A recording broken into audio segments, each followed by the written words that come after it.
Happy birthday to you.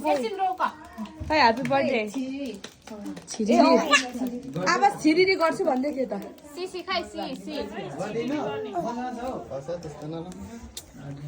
गर्ने के गर्ने अहिले आगो लाग्यो भिडियो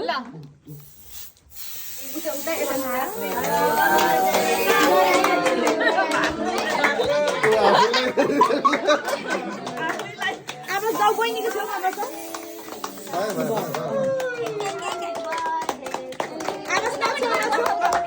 भान्जालाई पनि त्यहाँ छिराउनु पर्छ नि नाइसा गो गो गो भान्जालाई पनि त्यहाँ निकल खाएर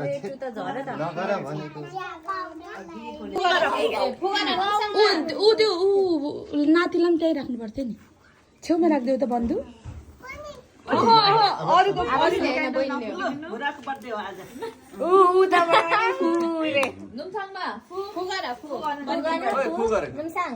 ऊ चक्लेटमा अघि कसले दियो निभाइदिनु फुगारेर फुगर अनि केक कट गर्ने यहाँ फुगार्नु त फुगाउनु